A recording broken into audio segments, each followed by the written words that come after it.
Welcome back to another episode of Rock Boys Football. Late Monday night, the USC commitment sweatshirt comes back on as former Boise State wide receiver Prince Strachan committing to USC. And I think this is a really intriguing commitment for really two different reasons. One, look, USC wanted to add some depth to this wide receiver room. You look at the wide receiver room heading into the 2025 year. Look, I've been on record. I don't think there's a wide receiver duo that I'm taking in the country over Mekhi Lemon and Jacoby Lane.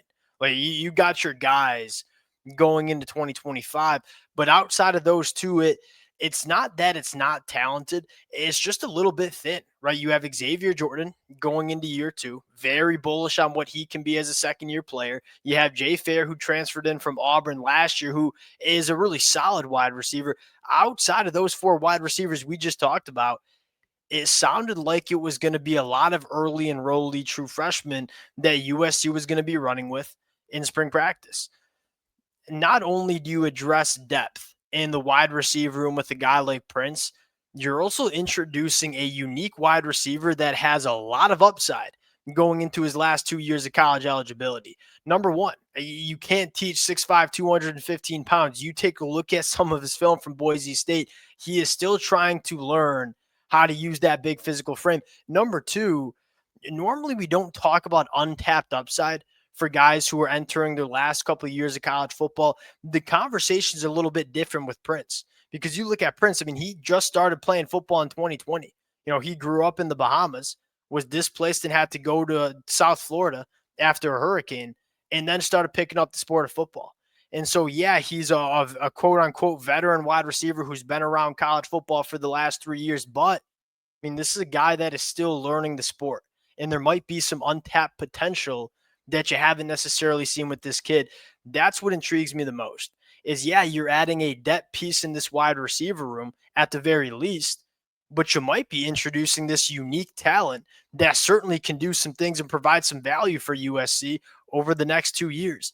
It's hard to check both of those boxes. I think USC checks both with a guy like Prince. Now, I want to get into his game a little bit, what we saw from him at Boise State. I think we all remember watching him against Penn State in that playoff game. He's pretty easy to see. He stands out with the size. Talk about how he fits into the wide receiver room and talk about what the wide receiver room might look like for USC in 2025. Now, before we get into it, as always, to the USC fans, number one, most importantly, we say it all the time, the amount of support y'all continue to show to the fellas as we break down these commitments coming in, whether it's transfer portal, whether it's the high school recruiting trail, it continues to be amazing. Can't thank you guys enough. If y'all do enjoy the content, consider subscribing to the channel. Much more importantly, from what it sounds like, it's going to be a really fun next couple of days for this USC program, right? You're seeing some buzz about a potential linebackers coach. You're seeing some buzz about potential GM. I think we're going to have a lot to talk about. Excited for the next couple of days. Appreciate you guys. Without further ado, let's get into Prince Strahan. And I think it starts with you like the bloodline, right? He's got an older brother that's playing in the NFL. I think number two, he's already been a proven commodity at the college football level for a very good Boise State team that was obviously in the college football playoffs over the last 2 years, 37 catches, 578 yards, 15 yards per catch. That's something that you normally circle. He's a big body that can do a couple of different things. One, he can work vertically down the field, and he's just, when that football is in the air and it's him and a defensive back, like you're betting on the 6'5", 215-pound frame to come down with the catch. Number two, sneaky, really hard to deal with in terms of yards after the catch. Almost reminds me of a guy like Drake London in terms of, look, the yards after the catch potential is not because he's super fast and super quick and making people miss like a Zachariah Branch or Mekhi Lemon, but he's really tough to bring down.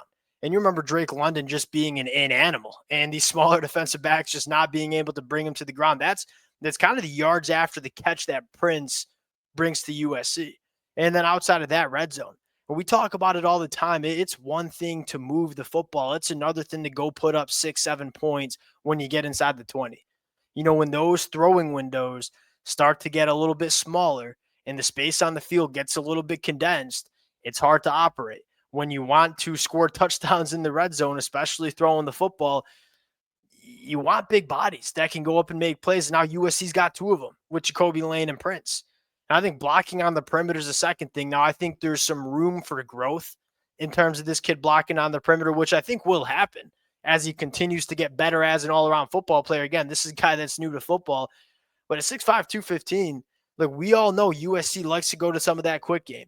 When you want to go to the quick game, you better have wide receivers blocking on the perimeter. I think Prince can certainly do that and help give guys like Mekhi Lemon a little bit more space to operate and go make some explosive plays. This is an intriguing guy, and we say this all the time. Go bet on upside. You know, the sport of football, at the root of the sport, size and speed, baby. Like if you have a bigger, faster, stronger team, chances are you're going to be winning a lot of football games. Prince is a really, really big kid that you can't teach that kind of size and physicality. And I'm most excited to see what does the development look like for Prince over the next 2 years.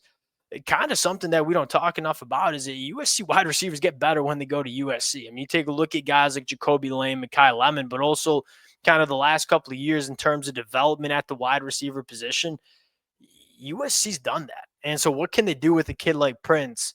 That's what stands out to me the most. Now you pull up the depth chart, and this is like my mock depth chart, so to speak, for USC. And I'm sure many USC fans might do some things differently, which let me know in the comment section. I always learn from you guys. This kind of highlights the kind of need for some more wide receivers, right? My projected starting wide receivers for USC: Jacoby Lane and Xavier Jordan on the outside, Mekhi Lemon working in the slot, Jay Fair backing up a guy like Mekhi Lemon. But outside of that, it was largely, true freshmen that it didn't add to the depth chart yet, kind of waiting to see what they do on campus. It was thin. It's a talented wide receiver room. Like I'm a big Jacoby Lane fan. I'm a big Mekhi Lemon fan. I'm probably a bigger Jay Fair fan than most. And I'm very high on Xavier Jordan. Like I like those 4 wide receivers. Just you normally want some more wide receivers going into spring practice. Well, a guy like Prince kind of gives you that. Now, I believe he's working through a thumb injury right now. I think he tore a ligament in his thumb, so he's getting that straight. I don't know how much he'll participate in spring practice, but at the end of the day, you're adding depth to a position you needed to add depth with some upside. Now, you go back to USC last year in terms of how they added depth in the transfer portal. They go out and add a guy like Charles Ross. Look, Charles Ross, this is not a shot at Charles Ross, but when USC added Charles Ross, you knew it was simply a depth piece. You kind of knew Charles Ross wasn't going to come in and produce for USC. You add a guy like Prince, yes, that's helping the numbers in our room. We're getting deeper in the wide receiver room, but you're also adding a guy that, look, I'm not saying I'm betting on him being a huge factor for USC, but he certainly could be. And that you're checking off not only depth, but some upside as well. That's what I like most about this edition. We'll get out of here on that. Appreciate you guys rocking with it. If y'all do enjoy the content, consider subscribing to the channel. Appreciate you guys. We'll talk to y'all later. Peace.